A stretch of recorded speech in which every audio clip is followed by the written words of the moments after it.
Hello dear students, this is Dr. Isha Gabri from Physics Region. So we are continuing the meritorious paper series. Paper is 2022 Code B. We are going to start with the nuclear and particle physics part today. Chaliye, so let us have the first question. Which of the elementary particle is lepton? Leptons कौन कौन से होते हैं? एक तो mu वाले,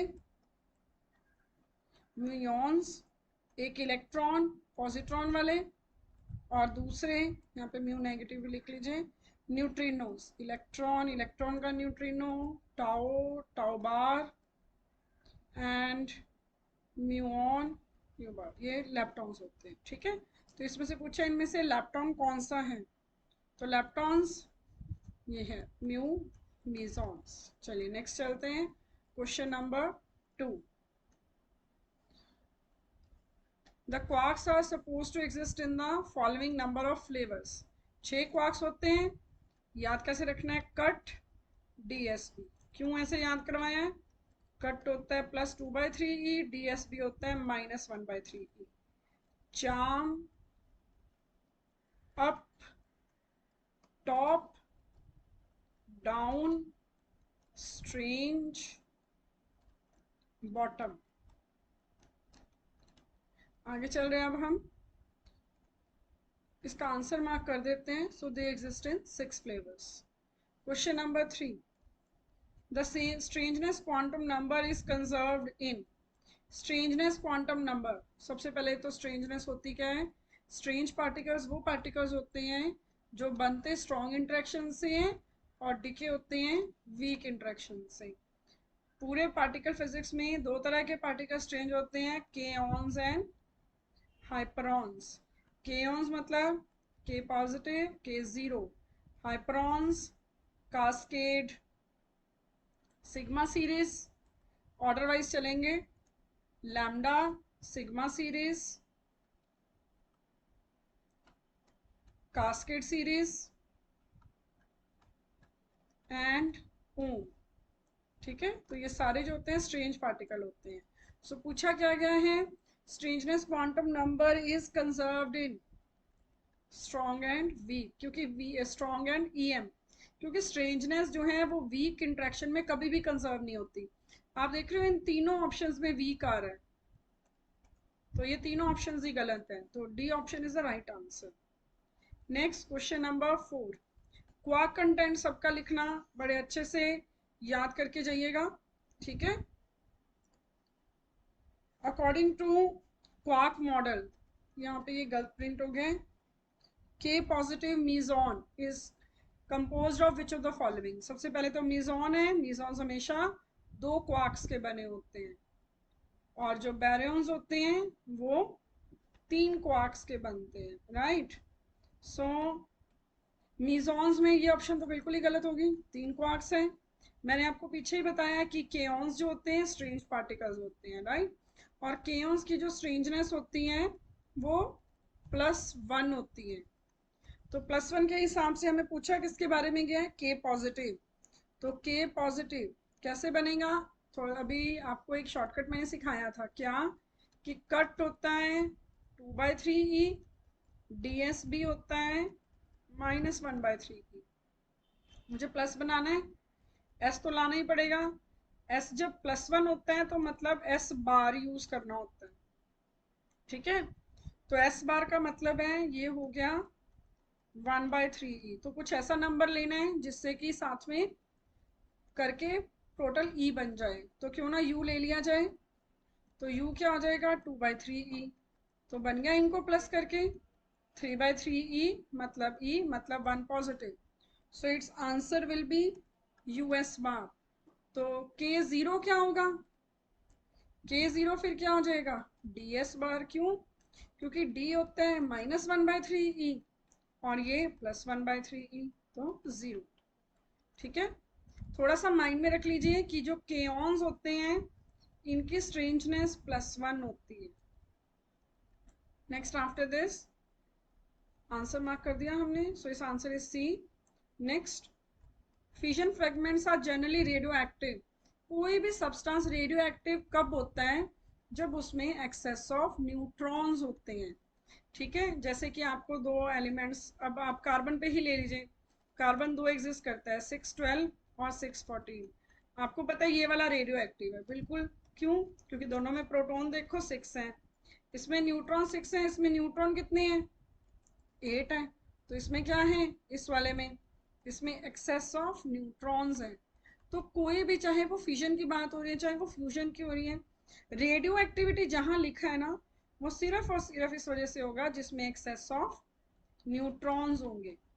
next after this, weak nuclear forces acts on, जो weak nuclear force है, देखो जो लेप्टॉन्स होते हैं ना, लेप्टॉन्स को बोला ही ये जाता है कि they are weakly interacting, they are weakly interacting particle, कि वीक इंटरेक्शन में भी होते हैं और ईएम में भी होते हैं।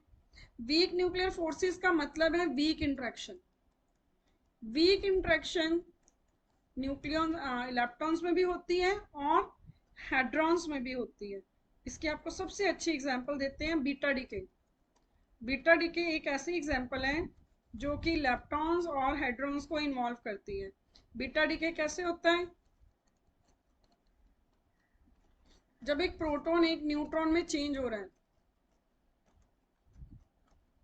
तो वो क्या एमिट कर रहे हैं, साथ ही साथ पॉजिट्रॉन कर रहे हैं, और पॉजिट्रॉन के साथ वो एक न्यूट्रिनो एमिट करेगा, है ना। यही तो हाइपोथेसिस थी कि इसके साथ पार्टिकल एमिट होना चाहिए, और वो पार्टिकल ये एमिट हो गया। तो देखिए इस प्रोसेस के अंदर हेड्रॉन्स भी इन्वॉल्व हैं और इसके अंदर लेप्टॉन्स भी इन्वॉल्व हैं, दोनों ही लेप्टॉन्स हैं। और ये जो पूरा प्रोसेस है ये वीक इंटरेक्शन होती है, this is a weak interaction. चलिए, सो इसका answer both hadrons and leptons आना चाहिए। Next after this, the nucleus of atom of beryllium, ये क्वेश्चन बहुत ज़्यादा पेपर में पूछा जाता है, काफ़ी फेमस क्वेश्चन है। ये कैसे किए जाते हैं इस तरह के क्वेश्चंस? हमें इसमें ये बताना होता है कि बेरिलियम को पहले ले लेते हैं, एग्जांपल पूरी डिटेल में करते हैं। 4 9 प्रोटॉन्स कितने हैं इसमें? 4 है। न्यूट्रॉन्स कितने हैं? 5 है। प्रोटॉन का क्वार्क कंटेंट होता है, प्रोटॉन क्योंकि पॉजिटिव है तो इसका क्वार्क कंटेंट क्या बनेगा जिससे कि प्लस हो जाए? UUD, है ना, 2 अप और 1 डाउन। और जो न्यूट्रॉन होता है वो क्या बनेगा? 0 होना चाहिए, 1 U 2 D। अब आपको बोला गया कि 4 प्रोटॉन है, मतलब ये 2 हो गए, 2 इंटू 4 8 U हो गए और 4 डाउन हो गए, ठीक है। यहाँ पे 5 न्यूट्रॉन्स हैं, तो मतलब 5 U हो गए और 10 D हो गए। तो प्लस करें, 13 14, 13 up 14 down, 13 up quarks 14 down. आप इस क्वेश्चन को बड़ी इजीली कर सकते हो। कैसे कर सकते हो? दोनों में सेम तो हो नहीं सकते, है ना, क्योंकि प्रोटॉन न्यूट्रॉन नंबर ज़्यादा है, न्यूट्रॉन ज़्यादा है प्रोटॉन से। तो जब न्यूट्रॉन प्रोटॉन से ज़्यादा होते हैं तो न्यूट्रॉन में डाउन क्वार्क्स ज़्यादा है as compare to up quarks. तो आपको वो आंसर ढूंढना है जिसमें डाउन क्वार्क्स ज़्यादा हो। और सोचने वाली बात है कि सारी ऑप्शंस में ये भी दोनों सेम है तो ये भी नहीं होगा। और यहाँ पे अप ज़्यादा है, अप ज़्यादा हो ही नहीं सकते क्योंकि प्रोटॉन थोड़ी ज़्यादा है, न्यूट्रॉन ज़्यादा है। तो ऑप्शन ही बी बचता है हमारे पास। डिटेल भी बता दी गई है, शॉर्टकट भी बता दिया गया है। Next question number 8, which of the following reaction violets lepton number. अभी मैंने सारे आपको लेप्टॉन्स लिख के बताए हैं, तो लेप्टॉन्स लिख के बताए हैं तो पहले लेप्टॉन्स के बारे में फिर से बता देते हैं कि जो लेप्टॉन्स होंगे, एक लेप्टॉन्स होते हैं, एक फिर एंटी लेप्टॉन्स होते हैं और बाकी अदर हो जाते हैं, ठीक है। तो लेप्टॉन्स में जो इलेक्ट्रॉन है वो लेप्टॉन है, उसका लेप्टॉन नंबर 1 है, और जो पॉजिट्रॉन है उसका लेप्टॉन नंबर -1 है। इसी तरह अगर कोई न्यूट्रिनो लोगे तो उसका लेप्टॉन नंबर 1 होगा, एंटी न्यूट्रिनो लोगे तो उसका लेप्टॉन नंबर -1 होगा। बाकी जो म्यू नेगेटिव है वो लेप्टॉन होता है, और जो म्यू पॉजिटिव है वो एंटी लेप्टॉन में आता है, ठीक है, तो चलिए करके देखें इन चीज़ों को माइंड में रख के। हाँ जी, तो फर्स्ट इक्वेशन पॉजिटिव मतलब -1, ये +1। लैपटॉप नंबर लिख रहे हैं हम सबका, और इसका लैपटॉप नंबर 1, इसका -1। वॉयलेट्स पूछा है तो ये नहीं कर रहा, ये तो ओके है। सेकेंड ऑप्शन इसका +1, प्रोटॉन तो लैपटॉन होता ही नहीं, इसका भी +1, और ये 0, 1 और 1 ये भी ओके है। थर्ड चेक करें, थर्ड ऑप्शन इलेक्ट्रॉन -1, न्यूट्रॉन तो होता ही नहीं, प्रोटॉन सॉरी यहाँ पे पॉजिटिव है क्वेश्चन में, जस्ट लेट मी सी। हाँ जी पॉजिटिव, तो ये +1, प्रोटॉन होता नहीं, और ये जो है एक मिनट, यस पॉजिटिव है तो ये एंटी लैप्टॉन हो गया, और यहाँ पे ये वाला जो है ये लैप्टॉन है। तो आप देख रहे हो ये जो है इक्वेशन वॉयलेट कर रही है। फोर्थ चेक कर ले, it is lepton +1 and it is also lepton, ये भी लैप्टॉन है और ये एंटी लैप्टॉन है, तो ये भी 1 1 हो गया। तो ऑल ऑफ दम जब इन सबको चेक किया गया तो वी हैव रीच्ड किसी option violates. Next after this, a stationary particle in free space is observed to spontaneously decay into 2 photons. This implies that, तो इससे क्या पता चलता है, 2 फोटोन्स बन रहे हैं। फोटोन्स जब बनते हैं तो मतलब सामने वाला पार्टिकल भी ऐसा होगा जो बोजोन ही होगा। So the particle is boson. Okay, कि एक पार्टिकल से फोटोन्स बन रहे हैं तो फोटोन्स बोजोन्स ने ही बनाए होंगे। Next after this, the Baryon number of proton, proton Baryon होता है +1, लैप्टॉन नंबर ऑफ प्रोटोन होता नहीं 0, बैरियन नंबर ऑफ इलेक्ट्रॉन ये तो लैप्टॉन होता है 0, लैप्टॉन नंबर ऑफ इलेक्ट्रॉन +1। क्या होना चाहिए, ऑप्शन चेक करो, 1 0 0 1, 1 0 0 and 1। So B option is the right answer, 1 0 0 1 यही लिखा हुआ है। हाँ जी, टाइपिंग मिस्टेक्स हो गई हैं, ये यहाँ पे सी ऑप्शन थी, यहाँ पे डी ऑप्शन बी ऑप्शन थी, आंसर एक्चुअल में यही है 1 0 0 1। ठीक है, चलिए आगे चल रहे हैं अब हम। Next question number 11, the ratio of sizes of this and this radius r is equal to r0 a power 1/3। तो हमसे पूछा कि इसका साइज क्या है इन दोनों की रेशो। तो ऊपर लेड, नीचे मैग्नीशियम, कांस्टेंट आने 208 26 1/3 कट के 8 हो गया 2। It's right answer is 2। Next after this question number 12, the mean momentum of a nucleon in a nucleus with mass number a varies as। Momentum तो हमने कहीं पढ़ा नहीं, हमें जो पता है हम उसके हिसाब से चलते हैं। ठीक है, हमें पता है सिर्फ और सिर्फ रेडियस के बारे में। रेडियस हमने पढ़ा हुआ है कि r is equal to r0 a power 1/3 होता है। मोमेंटम की बात कर रहा है तो हमारे माइंड में एक ही आता है कि एक अनसर्टेनिटी प्रिंसिपल था जो मोमेंटम को थोड़ा सा रिलेट करता था। ठीक है, तो delta p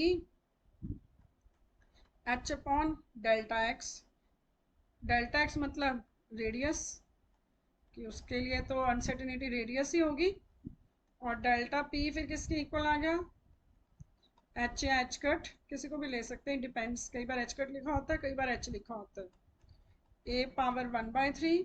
so momentum is actually proportional to, यहाँ से हमें पता चल गया A power -1/3। Next question number 13, maximum binding energy per nucleon is reach for which of the following nuclei. एक ग्राफ होता है बेटे, इधर मास नंबर होता है और इधर बाइंडिंग एनर्जी पर न्यूक्लियन होता है। ग्राफ कुछ इस तरह का होता है, ऐसी पीक्स आ रही होती हैं फिर एकदम से ऐसे डिक्रीज हो जाती है। ये जो मैक्सिमम होती है ये आयरन के लिए होती है, आयरन। ठीक है, आयरन के लिए इसकी वैल्यू जो होती है वो अराउंड 8.85 होती है, ठीक है। एंड ये जो पीक्स हैं डिटेल में पढ़ के जाइएगा। पीक्स किन के ऊपर आती हैं? पीक्स आती हैं डबली मैजिक के लिए। डबली मैजिक से मेरा मीनिंग क्या है? ऑक्सीजन हो गया जैसे। इवन इवन बोल देते हैं, डबली मैजिक भी नहीं बोलते, रेदर इवन इवन बोलते हैं, इवन इवन न्यूक्लियाई के लिए, ठीक है, कि ये ज़्यादा स्टेबल होते हैं। ये जो रीजन होता है ये स्टेबिलिटी रीजन होता है। जो इधर होते हैं न्यूक्लियाई वो जुड़ के मतलब फ्यूजन से इधर आने की कोशिश करते हैं, और जो इधर होते हैं वो फिजन से इधर आने की कोशिश करते हैं स्टेबिलिटी रीजन में, ठीक है। And one more important thing regarding it, कि इसके अंदर जो एवरेज बाइंडिंग एनर्जी होती है पूरे ग्राफ की, वो होती है अराउंड 8.5 MeV पर न्यूक्लियन। ये ग्राफ की वैल्यू। चलिए आगे चल रहे हैं अब हम। Next question number 14। According to liquid drop model, when a nucleus is bombarded with neutron, neutron से बम्बार्डमेंट माइंड में आ गया आप लोगों के कि यूरेनियम की बात हो रही है ना, कि यूरेनियम को एक स्लो मूविंग न्यूट्रॉन हिट करता है, उसकी कुछ डिस्कशन हो रही होगी। Compound nucleus attain the given shape. कैसे कैसे शेप चेंज होती है ये मैंने यहाँ पे थोड़ा सा करके रखा हुआ था, ये कि इसके अंदर just let me see it. हाँ जी, तो लिक्विड ड्रॉप मॉडल में क्या होता है कि सबसे पहले सफियर होता है, उसकी लीस्ट सरफेस एनर्जी होती है, ग्रेटर कूलम एनर्जी होती है, फिर थोड़ी देर बाद वो इलिप्टिकल शेप में चेंज हो जाता है, देन डम्बल और फिर फिजन प्रोडक्ट बन जाते हैं, ठीक है। सो कंपाउंड न्यूक्लियस जो फिजन प्रोसेस का है वो इन स्टेप्स को फॉलो करता है। तो सबसे पहले कौन सी शेप होगी? सबसे पहले सफेरिकल होगी, फिर एलिप्सॉइड होगी, फिर डम्बल होगी, एंड लास्ट में फ्यूजन के लिए दो अलग अलग सेपरेट न्यूक्लियर बन जाएंगे, ठीक है। So B option is right answer. Next question number 15। According to shell model, shell model दो तरीके से बहुत इंपॉर्टेंट है, एक इसकी एजम्पशंस और दूसरा इसका बेस्ड न्यूमेरिकल ग्राउंड स्टेट वाला। तो according to shell model which is incorrect, shell model ने मैजिक नंबर बता दिए थे, बिल्कुल बताए थे। Nuclear interacts with their nearest neighbour only, nuclear interacts with general force, ये बिल्कुल सही है, जर्नल पीरियोडिक फोर्स के साथ इंटरेक्ट करते हैं, और क्वाड्रपोल मोमेंट आया था ये भी इसने बता दिया था। नियरेस्ट नेबर वाला इसने कुछ भी नहीं बताया, so this is a wrong statement, this is wrong statement. इसने बताया था कि न्यूक्लियर जो इंटरेक्ट करेगा वो इंटरेक्ट करेगा जर्नल पीरियोडिक फोर्स के साथ, एक दूसरे के साथ, उनकी नियरेस्ट नेबर के साथ कोई भी इंटरेक्शन नहीं होगी। So this completes the 15 question. So we'll meet in the next video। आप हमारे चैनल को सब्सक्राइब करें, कमेंट्स करें और शेयर करें। Thank you.